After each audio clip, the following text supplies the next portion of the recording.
અમરેલી જિલ્લાનો દરિયો તોફાની બન્યો છે, જેમાં 3 બોટે જળ સમાધિ લીધી છે, જેના કેટલાક એક્સક્લુઝિવ વિડીયો રાજુલા ન્યૂઝ અપડેટને મળી આવ્યા છે.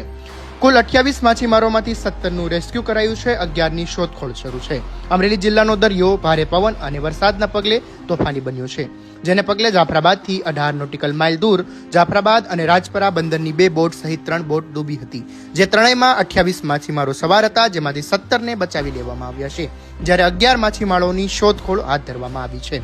જાફરાબાદની જયશ્રી તાત્કાલિક બોટ અને ગીર સોમનાથ જિલ્લાના રાજપરાની મુરલીધર બોટ, આ બંને બોટ દરિયામાં જળ સમાધિ લીધી છે.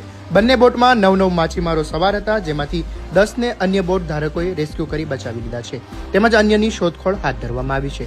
જોકે મધદરિયામાં ખરાબ વાતાવરણના પગલે હેલિકોપ્ટર લાવવું મુશ્કેલ બન્યું છે, તો બીજી તરફ જાફરાબાદની બોટમાં બચાવવામાં આવેલા 5 માછીમારોમાંથી 2 માછીમારો ઈજાગ્રસ્ત છે.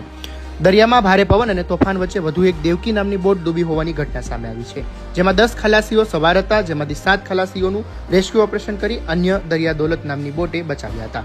જાફરાબાદના મચ્છીમારો દ્વારા ફિશરીઝ વિભાગ અને વહીવટી તંત્રને જાણ કરવામાં આવી હતી, જેથી તંત્રએ પીપાવા કોસ્ટગાર્ડને માહિતી આપી હતી. હાલ અંદર વાયરલેસ મારફતે માહિતી મંગાવવામાં આવી રહી છે. ઉપરાંત માછીમારો દ્વારા પણ શોધખોળ શરૂ કરવામાં આવી છે.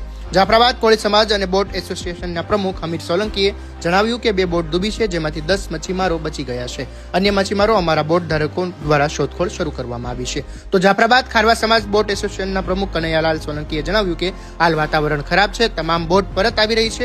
વરસાદ અને ભારે પવનના કારણે સ્થિતિ વધુ ખરાબ થઈ રહી છે. રાજુલાના પ્રાંત અધિકારી મેહુલ બરસરાએ જણાવ્યું કે હાલમાં ખરાબ વાતાવરણના કારણે કોસ્ટગાર્ડનું હેલિકોપ્ટર જઈ શકે તેમ નથી, જેથી બોટ દ્વારા રેસ્ક્યુ કામગીરી કરાશે. આવા જ અવનવા અપડેટ માટે રાજુલા ન્યૂઝ અપડેટને ફોલો કરો, લાઇક કરો અને શેર કરવાનું ભૂલતા નહીં.